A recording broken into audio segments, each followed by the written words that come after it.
ආයුබෝවන් දුවේ පුතේ සාදරයෙන් පිළිගන්න ඔයාලා හැමෝමම ගුරුබස් අපේ YouTube channel එකට.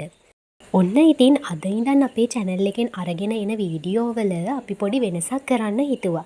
ඉතින් ඔයාලා අපේ channel එකත් එක්ක මුල ඉඳන් එකතු වෙලා ඉන්න කෙනෙක් නම් ඔයාලා දන්නවා ඇති අපේ channel එකෙන් අපි 6 ඉඳන් 13 වෙනකන් හැම ළමයෙක්ටම පාඩම් කියලා දුන්නේ පොදුවේ. ඒ වගේම මේ අතර අපි O level දරුවන්ට නම් විශේෂ අවධානයක් යොමු කළා. ඉතින් අපි හිතුවා අද ඉඳන් A level දරුවන් ගැනත් අපි අවධානය යොමු කරන්න ඕනේ කියලා. ඉතින් ඒ නිසා ඒගොල්ලන්ට අදාළ පාඩම් වලට විෂය මාලාවේ තියෙන කෙටි කතා, නවකතා, නූතන පද්‍ය, පුරාතන ගද්‍ය, ඒ වගේම රචනා, සාරාංශකරණ ඔය වගේ ගොඩාක් පාඩම් ගැන අපේ වීඩියෝ ටිකෙන් ටික අපි ඔයාලට අරගෙන එන්න සූදානම් වෙලා තමයි මේ ඉන්නේ. ඉතින් එහෙනම් පුතේ ඔන්න ඕක තමයි අපේ වීඩියෝ වල අද ඉඳන් වන වෙනස. එහෙනම් මේ වීඩියෝ එක අද ඔයා පළවෙනියටම බලනවා නම් ඔයා A level දරුවෙක් නම් අනිවාර්යයෙන්ම අපේ channel එක subscribe කරන්න කියලා මතක් කරනවා. අපි අපේ ඉතින් මේ පාඩම් මාලාව ආරම්භ කරන්නේ නූතන පද්‍ය වලින්. එහෙනම් ඔන්න අපි යමු පුතේ අපේ අලුත් පාඩමට. ඉතින් පුතේ ඔයාලා දන්නවා ඇති අපිට තියෙනවා නූතන පද්‍ය 25ක්. ඉතින් මෙන්න මේ නූතන පද්‍ය 25 ඒවා රචනා කරපු කවීනුත් එක්ක යුගවලට බෙදෙනවා. ඒ කියන්නේ එක එක යුගවලට අයිති කවීන් මේ පද්‍ය රචනා කළේ. ඉතින් ඒ නිසා ඒ පද්‍ය පන්ති අයත් වෙන යුගයක් තියෙනවා.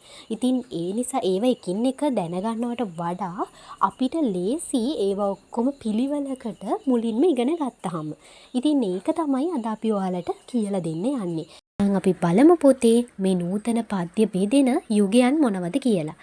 පළවෙනි යුගය තමයි කොළඹ කවියේ ප්‍රථම යුගය. මේ යුගයට අයිති වෙනවා ආනන්ද රාජකරුණාගේ සමනලයා පද්‍ය පන්තිය, ඇස් මහින්ද හිමියන්ගේ ලක්මෞනි මගේ පද්‍ය පන්තිය. ඊළඟට කොළඹ කවියේ ද්විතීය යුගය. මේ යුගයට අයිති වෙනවා පී.බී. අල්විස් පෙරේරාගේ පැසුණු පැන, සාගර පලන්සූරියගේ ඉගිලෙන සිහින, මීමන ප්‍රේමතිලකගේ අඩසඳ, විමලරත්න කුමාරගමගේ වන්නියේ හැන්දෑව, එච්.එම්. කුඩලිගමගේ තවමත් ඔබ මගේය, ඒ වගේම ශ්‍රී චන්ද්‍රරත්න මානවසිංහගේ ලදුරු හැඟුම් පද්‍ය පන්ති මෙන්න මේ යුගයට තමයි අයිති වෙන්නේ. ඊළඟ යුගය තමයි පුතේ හෙළහවුලේ කවි යුගය. කුමාරතුංග මුනිදාසගේ නැලවිල්ල පද්‍ය පන්තිය, රැපියල් තෙන්නකෝන්ගේ කුකුළු හැවිල්ල, අරිසෙන් අහුබුදුගේ මගුල් ගීය කියන මෙන්න මේ පද්‍ය පන්ති මෙන්න මේ යුගයට අයිති වෙනවා. ඊළඟ යුගය තමයි පුතේ නිදහස් කවියේ ප්‍රථම යුගය.